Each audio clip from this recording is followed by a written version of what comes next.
Alright, here's my audience. Me and the old man. I can't walk in the old man's office and this is why we got this we need to do. You can. You might go between. That's you. John, thank you. Alright, good evening. My name's Matthew Howler. We give an informative speech tonight on the Battle of Antietam from the Civil War. Okay. Everybody here's seen the movie Glory, I'm sure, as old as we all are. Alright, the opening battle from that movie was of the Battle of Antietam. Okay, and of course the movie starred Matthew Broderick, Carrie Ells, Denzel Washington, and Morgan Freeman.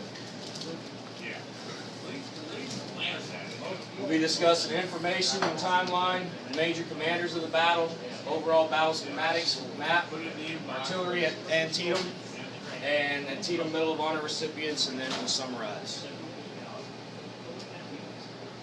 Battle of Antietam was considered the bloodiest one-day battle in American history. Of course, there have been other battles where we've lost more soldiers in a single battle, but those battles were 2 days or more.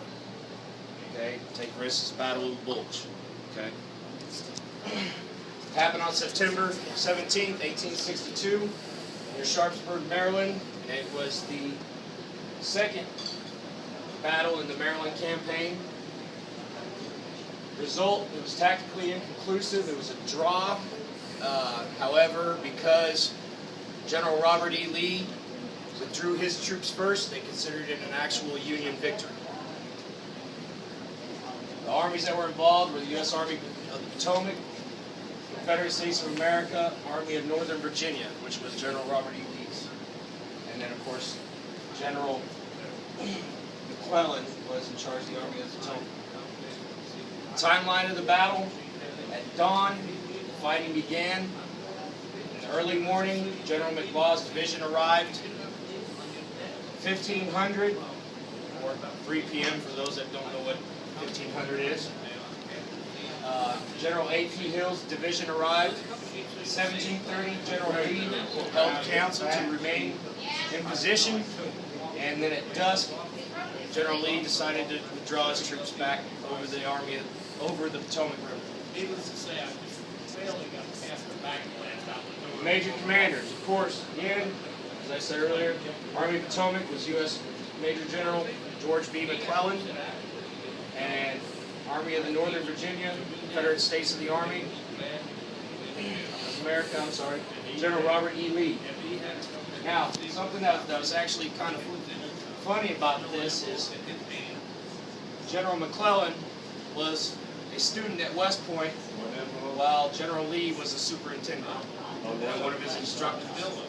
So therefore, General Robert Lee figured that he had a tactical advantage over General McClellan because he taught him his tactics. However, in the end, he lost. Right here you have a schematic of the battlefield. The blue is the Army of the Potomac, and the red is the Confederate States of the Army of Northern Virginia. General McClellan had 2 regiments in reserve, way back up here, that he did not even put in the battle. And these 2 regiments alone were larger than Lee's entire army. It started up here, ended all the way down here. By the end of the day, with General Burnside and General Jones's armies. And they were actually able to get across the bridge right here, that Burnside Bridge, before the Army of Northern Virginia held them back and pushed them back across the bridge.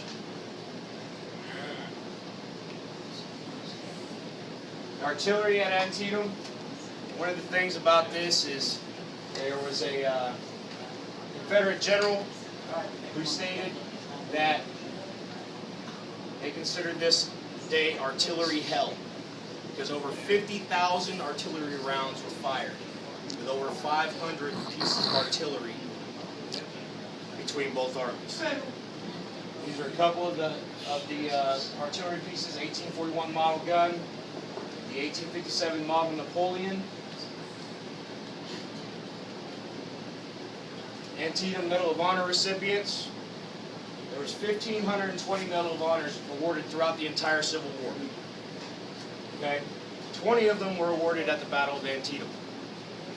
The youngest was a 15-year-old bugler who decided to help out with the artillery and acted as a cannoneer under immense fire. 8 of them were actually for capturing or saving their battle flags, or as we would call them today, guidons. In summary, there were approximately 23,000 soldiers killed, missing, or wounded in action, plus prisoners of war. 12 hours is how long the battle lasted, from dawn till dusk. And the Battle of Antietam ended the Confederate Army in the Northern Virginia's first invasion into the North, and it led to Abraham Lincoln's issuance of the Emancipation Proclamation in 1863. Any questions?